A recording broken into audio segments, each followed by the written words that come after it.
Esse mês teremos dois episódios especiais de Dia das Mães. Esse é o primeiro deles e vamos falar sobre você na posição de filha, e o próximo será você como mãe. Sou Luísa Couto, nutricionista e terapeuta alimentar com foco em mudança de comportamento.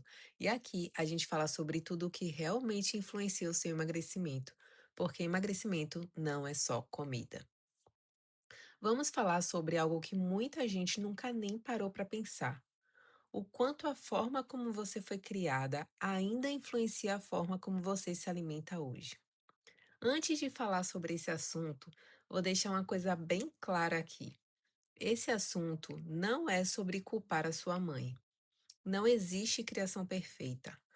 Toda mãe faz o melhor que consegue com o que sabe e com o que viveu também. Dito isso, vamos ver se você se identifica com algumas frases que as pessoas costumam ouvir na infância. Algo muito comum de se ouvir na infância é que tem que raspar o prato, tem que comer tudo. Se você escutou isso quando criança, hoje talvez você sinta dificuldade de parar de comer, mesmo já estando satisfeita. Agora que esse comportamento vai ser mais consciente para você, será que guardar comida para uma outra refeição não seria uma solução para essa situação? É até melhor que não precisa cozinhar todo dia. Tem outra frase clássica: não pode desperdiçar comida porque tem muita gente passando fome. O que esse dizer não considera é que, se você comer tudo que está no prato, não vai mudar a vida de quem está passando fome. E ainda desconsidera o sinal de saciedade que o seu corpo te dá, fazendo você comer mais do que precisava. Por que não faz uma marmita do que não vai mais comer e dá para alguém que precisa dela? É engraçado que, quando eu era criança, eu ouvia isso. Eu realmente pensava que, se não comesse tudo, iria fazer mais pessoas passarem fome. E hoje eu separo a comida que não vou mais comer e levo comigo quando saio, porque sempre encontro alguém a quem eu possa dar. E aí, a lógica é essa, né? Você não vai mais comer, mas tem outra pessoa para comer. E aí você vai moldando o seu comportamento atual. Agora, essa aqui eu duvido que você nunca tenha escutado. Doce só depois do almoço. E daí pode ter crescido o hábito da sobremesa após almoço. Você desenvolveu esse hábito? Me conta. Se você foi aquela criança mais levada, você com certeza deve ter ouvido que, caso não se comportasse, você não ia ganhar o doce. Se você se comportar no shopping, eu vou te dar um chocolate. Por exemplo, né? Agora pensa aí, como está sua relação de merecimento hoje? Você sai para comemorar no restaurante porque mereceu aquela promoção no trabalho? Ou compra uma pizza à noite porque teve reconhecimento do chefe, que você fez uma apresentação fenomenal e aí você ficou feliz e tá, com essa sensação de merecimento, né, para comemorar. Acontece isso com você?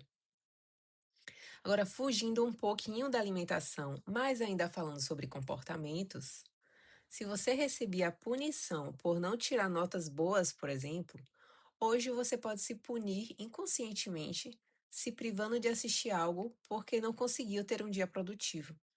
Muitas das minhas pacientes sofrem com isso. Agora pensa na forma como era a rotina da sua casa. Se você cresceu comendo sempre vendo TV, que isso acontece muito, né, na infância, hoje talvez você ainda faça o mesmo, impactando no quanto come porque se alimenta sem prestar atenção aos seus sentidos. Então, você não percebe o cheiro, o sabor, a textura e nem sequer olha para a comida. Então, com certeza, você acaba comendo mais. Você tinha horário para comer e era obrigado a comer mesmo sem fome? Então, você deve ter condicionado e levado isso para a vida adulta também. Você já parou para pensar no motivo pelo qual acredita que alguns alimentos vão te engordar? Será que você ouviu: isso engorda, não come? E hoje você tem medo de comer arroz, pão, chocolate. Mas nenhum alimento sozinho vai te engordar. Não é qualquer quantidade ou qualquer frequência que vai impactar no seu peso. Ouvir comentários sobre o seu corpo. Olha o tamanho da barriga. Fulana tá precisando de um regime, viu? Como a gente falava antigamente, era regime. Ou então comparações com irmãos, com primas. Pode ter te gerado insegurança com sua aparência, uma baixa autoestima. Aí o Natal, por exemplo, é o ápice, né? Porque é quando reúne geralmente a família e aí vem um falando do outro, né? Não que queira realmente atingir o outro, mas sempre acaba ouvindo esses comentários e aí tem gente que já começa com aquela ansiedade, com aquela insegurança, já pensando no que pode ouvir ao encontrar os familiares, né? A questão aqui não é culpar quem te criou pelo seu comportamento alimentar hoje. É entender que o que você faz hoje veio de algum lugar. E o mais importante, saber quais os padrões, as crenças e os hábitos que você tem hoje que te afastam do seu objetivo. Para a partir disso, conseguir traçar um plano de ação para melhorar todos esses comportamentos que impactam negativamente sua vida hoje. Porque você não escolheu o que aprendeu lá atrás. Mas hoje você pode escolher mudar como essas coisas estão interferindo a sua vida. E no próximo episódio eu quero inverter esse olhar, tirar você do lugar de filha e te colocar no lugar de mãe. Porque assim como você aprendeu, alguém também está aprendendo com você. Compartilhe esse episódio com outras mulheres para que elas aprendam a possível origem do comportamento alimentar delas. Um beijo e até semana que vem.